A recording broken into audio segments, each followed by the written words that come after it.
El gobierno nacional dispuso por decreto la privatización de 8 empresas que hoy están en manos del Estado, entre ellas Intercargo, Yacimientos de Río Turbio, Ferrocarriles Argentinos y la que más se ha mencionado por estos días, AISA, que es la empresa de aguas.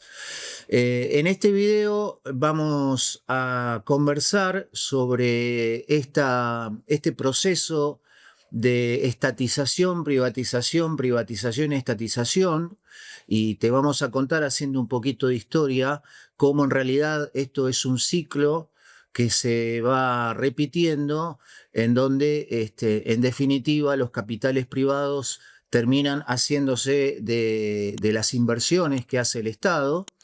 Y por último, nos vamos a responder una pregunta que pensamos que es muy adecuada a esta época, es de si en realidad existen dos modelos de país, como a veces se menciona, es decir, un modelo estatista y un modelo privatista.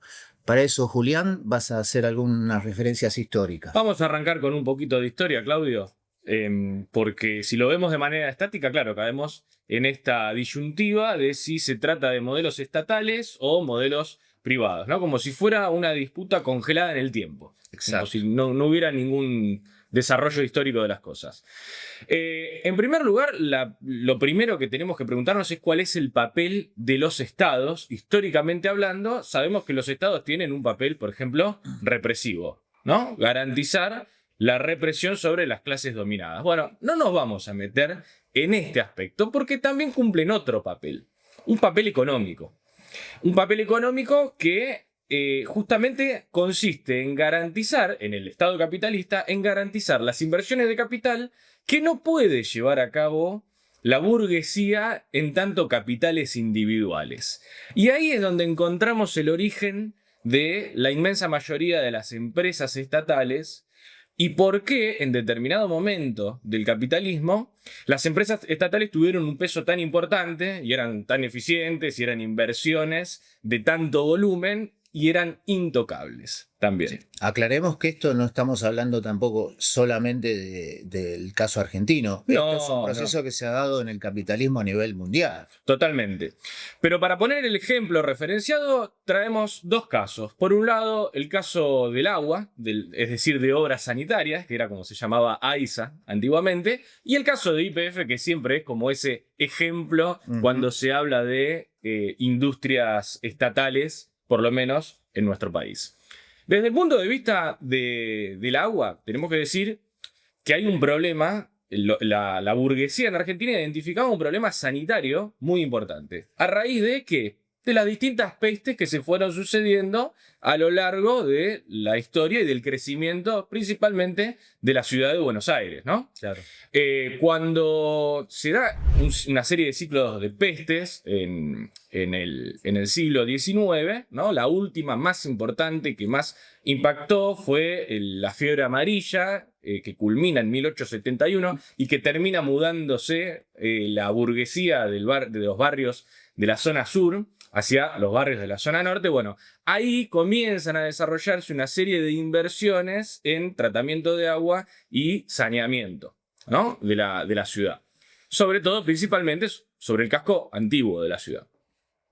Así encontramos que en 1873, por ejemplo, se inician las primeras grandes obras de captación y purificación de agua. Ahora, las pestes siguió estando latente la fiebre amarilla, siguió habiendo algunos picos de tifus y de tuberculosis.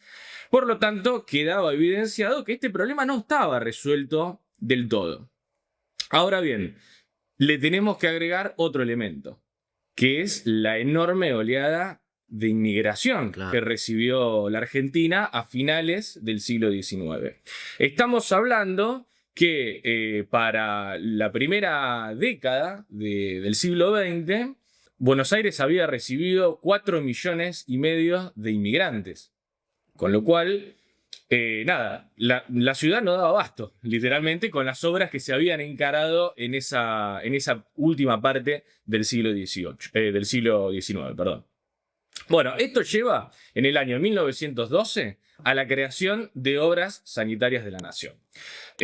Con lo cual se da inicio a todo un proceso de lo que es la generación de redes de agua potable y de saneamiento de la ciudad. Un proceso que va a estar en manos del Estado hasta la década del 90, cuando se inicie la privatización. Y sobre esto queremos dejar en claro un primer punto.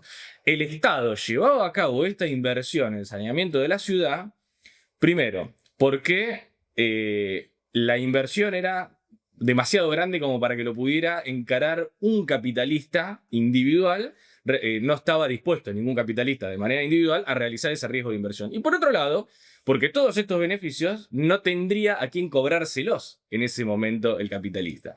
La historia del capitalismo en un punto es la historia del desarrollo de relaciones mercantiles, de generar desarrollo de mercados a todas las relaciones humanas, desde la venta de una mercancía puntual, como puede ser, qué sé yo, un mate, una computadora, de algo material en esos términos, hasta la venta de energía eléctrica o inclusive la venta de la educación o de la salud, ¿no? Bueno, es la historia de la mercantilización, la historia del capitalismo, del desarrollo de mercado. Una vez que estuvo desarrollado un mercado del agua, digámoslo, entonces es pasible de ser privatizada la empresa. Así llegamos a la década de los 90, en donde algunos datos de color, la empresa, entonces Obras Sanitarias, se reconvierte como Aguas Argentinas y se vende a 1/5 de su valor real. Una venta completamente como si fueran subvaluada. todas las privatizaciones en esa época. Exactamente. Después vamos a contar un poquito por qué. Por otro lado, en manos del capital privado, que estuvo hasta el año 2006, momento en el cual se le rescinde la concesión y se vuelve a hacer cargo el Estado argentino porque no habían llevado a cabo ningún tipo de inversión. La inversión que se había llevado a cabo durante la tenencia privada constituía el 40% de lo que se hacía anualmente en manos del Estado. Menos de la mitad. Bueno, habían tomado deuda externa, deuda con distintos acreedores privados externos, ¿para qué? Para recibir fondos frescos, colocando como garantía justamente el valor de la empresa, y esos capitales que recibía los fugaban al exterior. Un ciclo que se repite con otras empresas, como por ejemplo la que vamos a ver ahora, YPF. Y por último, el elemento que hizo detonar el fin de la era privada, para lo que luego pasó a llamarse AISA, fue que empezó a aparecer la red de agua contaminada.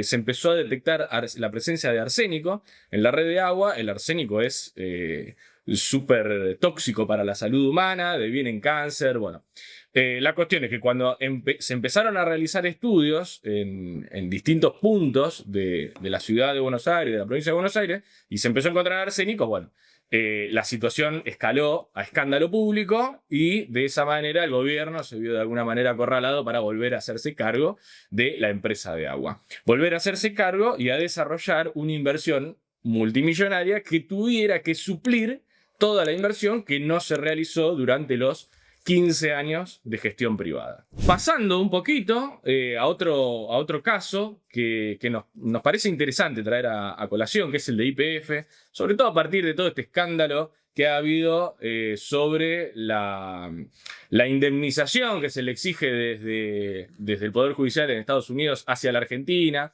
Ese escándalo en donde se exige que Argentina entregue su paquete accionario estatal a los acreedores. A los acreedores, exactamente. A los acreedores que se quedaron con el juicio de los eskenazi. Bueno, brevemente, cuando analizamos una empresa como YPF, se repite el mismo patrón. Argentina necesitaba combustible para el transporte de granos, justamente para poder exportarlo, para llevar los granos en ferrocarril desde los lugares de producción hacia el puerto de Buenos Aires. Bueno, el carbón que se utilizaba, el combustible que se utilizaba para esas locomotoras, era carbón que venía de Inglaterra, de Gales, venía de una mina en Gales. Un día los obreros de esa mina se declararon en huelga y la Argentina se quedó sin carbón, literalmente. Otro buen día, estalló la Primera Guerra Mundial y definitivamente se le acabaron los suministros energéticos a la Argentina. Con lo cual, los productores agropecuarios, aquella oligarquía terrateniente, se quedó sin combustible para llevar su producto al puerto. Al punto tal que llegaron a quemar mazorca de choclo para abastecer las locomotoras.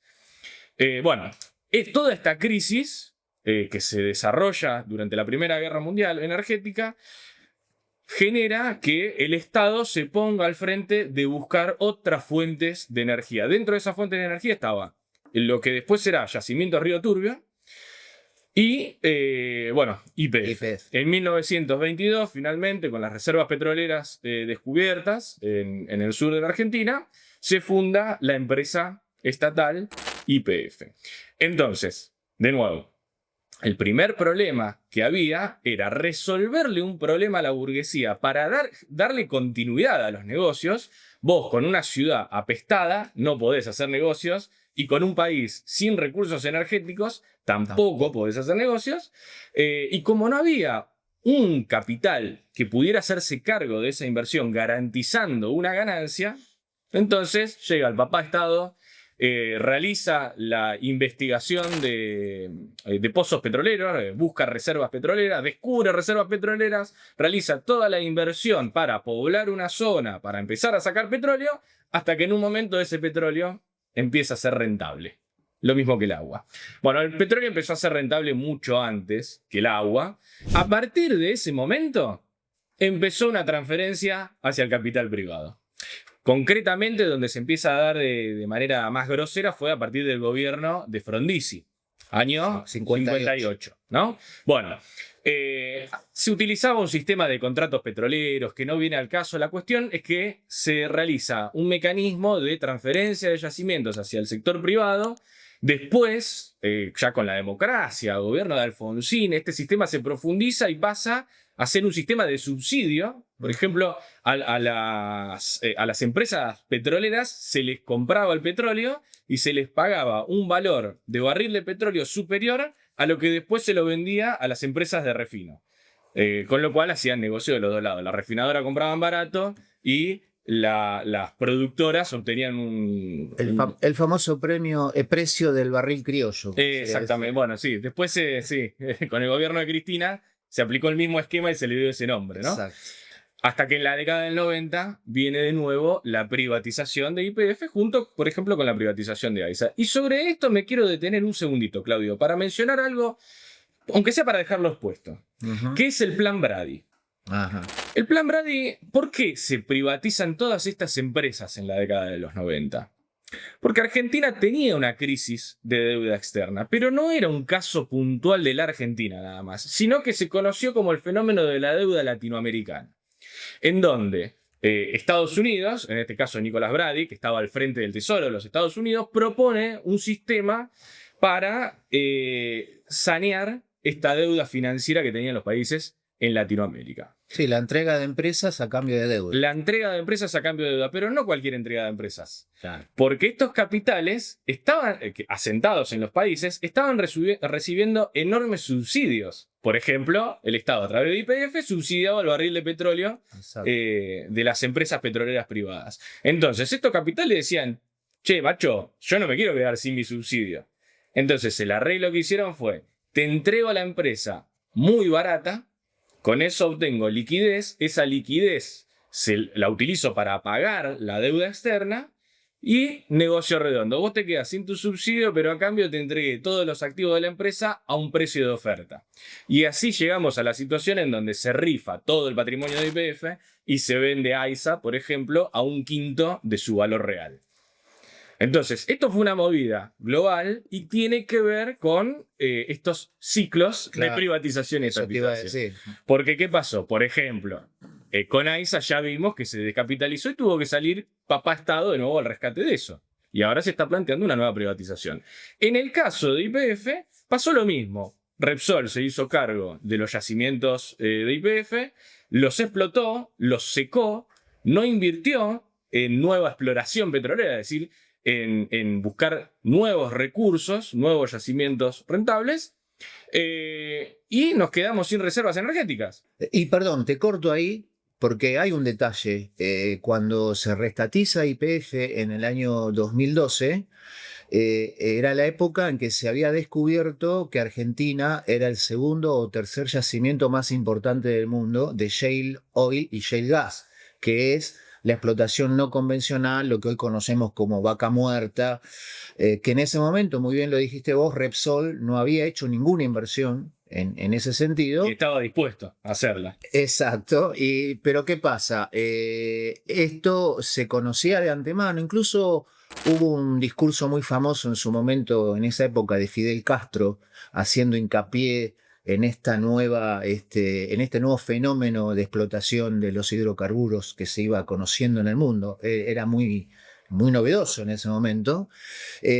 Y bueno, la estatización de YPF llevada adelante por el gobierno de Cristina Kirchner justamente apunta, como lo hizo, a invertir en todo lo que es la infraestructura que es vaca muerta, y además con un convenio con la empresa de origen americano Chevron, que en su momento fue un convenio secreto. Bueno, después... Sí, después firmó uno con Dow Chemical también, que muy También, poco se es habla verdad, de ese. es verdad. ¿Viste? Bueno, después el de Chevron creo que se salió a la luz. Sí, sí, hubo todo ahí Pero en ese momento, tema offshore. en ese momento era ultra secreto, y en realidad, bueno, el Estado argentino le dice a Repsol: vos no estás más en el negocio, ahora el negocio lo hago con Chevron. Pero en la misma línea que veníamos hablando, te garantizo hacer todas las inversiones necesarias para que eso sea rentable, ¿no? Y vos sabés que, conversando, ¿no? Recuerdo que un mes antes de el anuncio de la estatización, se realizó una conferencia entre empresas petroleras, dentro de las cuales estaban prácticamente todos los jugadores, pero no estaba Repsol. Exacto. Y era una conferencia específicamente sobre el problema del shale. Después la he buscado y hay muy pocos registros de esa conferencia. Se ve que ha quedado medio borrada de internet, pero ahora si se busca con ahora que hazaña lo se encuentra. decís, en la nota que nosotros publicamos en ese momento explicando la privatización, la estatización de YPF, hacemos mención Sí, sí. a esa reunión. Sí, sí. Bueno, en definitiva, cuando hablamos de estos ciclos o de cuál fue el papel del Estado, el Estado encaró en todo momento las inversiones de capital y levantó empresas estatales para garantizar las inversiones que la burguesía no podía llevar a cabo en tanto capital individual. ¿Hasta qué momento desarrolló esas inversiones? Hasta que empezaron a ser rentables. Una vez que se generó un mercado para el consumo de lo que generaban esas empresas y que ese mercado era rentable, se comenzaron mecanismos de transferencia hacia el sector privado. Mecanismos que no siempre implican la privatización directa, sino que a veces son, por ejemplo, la celebración de contratos petroleros como los que empezó Frondizi en su momento y continuaron hasta la época de Alfonsín, o mecanismos como los de transferencia vía subsidios a través de la empresa estatal hacia las empresas privadas. Correcto. Y esto que decís, último, Julián, es la muestra palpable de que el Estado es de una clase, que es la clase de la burguesía, que en lo económico también lo utiliza cuando necesita que ese Estado haga las inversiones que la burguesía no está dispuesta a hacer, lo utiliza para el desarrollo, para la inversión en infraestructura, y bueno, y después toma las ganancias cuando la vuelve a privatizar. Por eso... Y ahora estamos frente a otro fenómeno, ¿no? Claro, exactamente. Porque ya esas empresas fueron privatizadas, fueron vaciadas de todo su capital, digamos, ¿no? Las explotaron, le sacaron el máximo jugo posible, se volvieron a estatizar porque había que recapitalizarlas, y ahora que están recapitalizadas van hacia un nuevo proceso de privatización. Y eso es lo que estamos viviendo en estos momentos con empresas como Yacimiento Río Turbio o como AISA. Y sobre el caso de AISA en particular nos queremos detener en una cuestión que es que en general se habla de las medidas, de la medida de la privatización, pero a veces hay que investigar un poquito lo que pasó antes. Es decir, cómo no solamente se pretende privatizar una empresa como AISA, sino que además se le fueron garantizando condiciones para darle mayor rentabilidad, para entregarle a ese capital privado no solamente una empresa recapitalizada, sino además unas condiciones de mercado inmejorables para, en otras palabras, contar con mayor libertad para explotar a los usuarios, para cobrarte más cara el agua, bueno, una serie de medidas que ahora Claudio acá se trajo un resumen, y entregársela en las mejores condiciones posibles.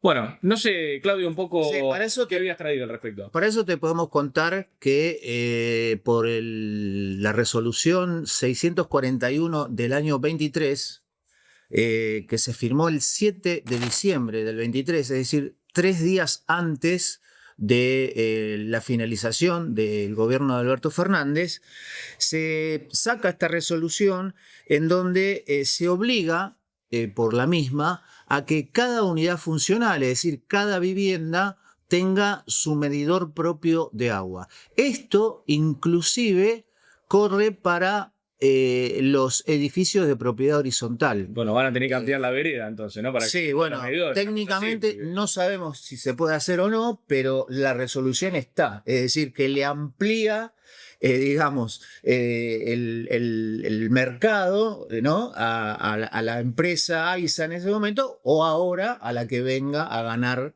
esta privatización. Sí, es una garantía jurídica, hay que ver qué medidas pueden tomar si vos no Pero tenés además, medidor, ¿no? en caso contrario de que no se pudiera hacer técnicamente esto, se autoriza que se pueda aumentar la tarifa en otros niveles de los que se podrían aumentar. O sea, si yo no puedo poner mi medidor porque vivo en un edificio de 10 pisos y no hay cómo meter un medidor, podemos aumentar me pueden cobrar la tarifa, exactamente, mira qué porque gautito. yo no te puedo medir realmente el agua que vos consumís. Mira qué gautito. Esto es lo que hablábamos antes de la mercantilización, ¿no?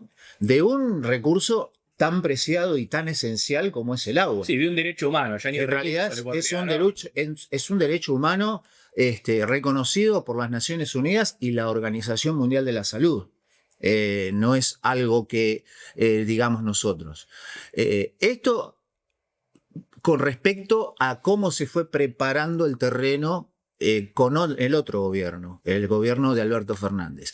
Con este gobierno de Milei, concretamente, antes de la privatización sale la resolución de la autorización del corte del servicio por falta de pago. Eso ha salido las semanas estas previas a este video. Pero además ha habido, desde que asumió Milei a esta fecha, más de un 1500% de aumento de la tarifa de agua debido al corte de los subsidios. Además, se avanza con respecto ya a la privatización, se avanza sobre las medidas tendientes a garantizarle negocios a la empresa y por lo tanto se deroga la obligatoriedad de la nueva empresa que se haga cargo, los capitales privados que se hagan cargo de AISA, de hacer nuevas inversiones para cubrir nuevas áreas de servicios, tanto sea para el saneamiento como para la provisión de agua potable. Es decir, quédate con el negocio y si no querés darle más servicio a la gente porque no te es rentable... Claro, ¿para qué voy a extender mi cobertura a un barrio popular si esa gente después no va a poder pagar el agua? Totalmente. ¿No? Básicamente, esa es la idea. Esa es la idea. Después se autoriza la actualización de tarifas mensualmente y además se aumenta de 2 a 5 años la prescripción de las deudas. Estos son los elementos que están dentro de la privatización de la empresa AISA. Yo le agregaría un puntito, que son los despidos, ¿no? Y 1000 despidos que ha habido, es verdad. Sí, es verdad. 1000 y pico de despidos. Más de 1000 despidos que ha habido. Eso, en otras palabras, son indemnizaciones que paga... Si pensamos bien en números económicos, ¿no? Sí, sí, sí. Yo te estoy pagando la indemnización para entregarte una empresa con menor cantidad de personal, con menor cantidad de volumen indemnizatorio si vos quisieras echar gente. Saneada económicamente. Exacto, sí, porque la gente es un número para estos tipos. Exactamente. Y después tenemos que mencionar otra cosa. Hay una versión de que la empresa de aguas israelí, Mekorot, se llama, se iba a hacer cargo o era el número puesto para la privatización. También en estos días un vocero de esa empresa dijo que la misma, por estatuto, no puede comprar las acciones de AISA. Pero sí, al mismo tiempo dijo que ya esa empresa está asesorando técnicamente hoy a AISA. O sea, ¿podés comprar? Comprarla no, pero No lo asesorar. Claro. Ahora, ¿qué pasa? Tenemos que también decir cómo entra Mecorot a la Argentina. Recordando primero que esta empresa ha sido denunciada por la ONU y por otros organismos internacionales como parte del genocidio que está llevando adelante el Estado de Israel contra el pueblo palestino. En este caso, negando el acceso al agua de ese sufrido. Claro, porque la franja de Gaza recibe agua directamente desde... Depende del agua que le da Israel. Bueno, esta empresa entró a la Argentina no con Milei, entró también de la mano del gobierno anterior a partir de un viaje que hizo el ministro del Interior en ese momento, Eduardo Guado de Pedro. El candidato de Cristina. El candidato de Cristina, progresista, que fue a Israel con un conjunto de gobernadores de las provincias argentinas y firmó convenios para que esta empresa asesore los planes integrales de agua de estas provincias, que en ese momento eran 7. Ahora con Milei se agregaron 3 provincias más. Y la mayoría de esas provincias, excepto Formosa, que es una de ellas, que también está dentro de esos convenios, son empresas que están en provincias cordilleranas, por llamarlo así, es decir, donde están asentados las explotaciones de shale, que necesitan de muchísima agua, sí, como de las minas, ¿no? De norte a sur. O sea que Guado de Pedro, por lo menos en materia hídrica, hizo mejor los deberes con el sionismo que Milei, ¿no? Porque 7 provincias contra 3. Exactamente. Eso de alguna manera explica por qué el peronismo, en ninguna de sus variantes, dice una sola palabra del genocidio que está llevando adelante el Estado sionista de Israel contra el pueblo palestino también. Totalmente.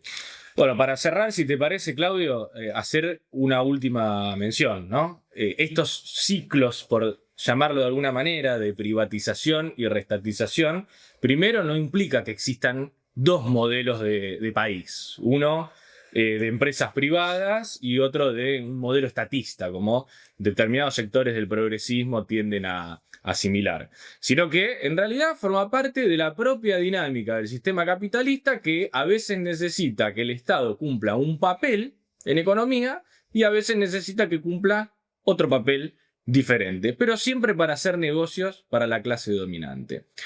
Ahora, dicho esto, que en un recorrido histórico entonces podemos entender por qué en determinados momentos ha realizado privatizaciones y en otros momentos ha levantado empresas estatales sostenibles en el tiempo, le tenemos que agregar otro elemento. Con todo esto, no estamos diciendo que da igual la privatización de empresas como AISA o no. Por supuesto que vamos a luchar en contra de la privatización de una empresa como AISA, que garantiza el agua y que tenemos antecedentes muy recientes de cómo las gestiones privadas lo que hacen es chuparse la ganancia lo más rápido posible, descapitalizar a la empresa, y todo eso ¿a costa de qué? A costa de la salud del pueblo trabajador. Lo mismo sucede con otro tipo de movidas, como por ejemplo el caso del petróleo, en donde la privatización total de YPF terminó encareciendo el costo de la energía. Eso también nos afecta como usuarios, como pueblo trabajador. Sí, y dejando en la calle a miles de obreros petroleros. Desde ya, y flexibilizando a los obreros. A los que quedaron. Entonces, acá hay un plan de flexibilización laboral para los trabajadores, por ejemplo, de AISA, pero también hay un plan de saqueo hacia los usuarios, que en definitiva somos el pueblo trabajador argentino, mediante este mecanismo de transferencia de capitales que se quiere llevar a cabo una vez más. Entonces, estamos en contra de la privatización, no porque planteemos que las empresas gestionadas por un Estado en manos de la burguesía son la panacea de la clase trabajadora, para nada. sino porque sabemos que cuando se realizan estos mecanismos, lo utilizan como una forma más de expoliar a nuestro pueblo. Por eso, en definitiva, luchar contra la privatización de estas empresas es también luchar para derrotar el plan del gobierno, que tiene que ser el objetivo de todas nuestras luchas. ¿Cerramos bien la línea? Yo creo que lo cerramos bien, pero se hizo largo, ¿no?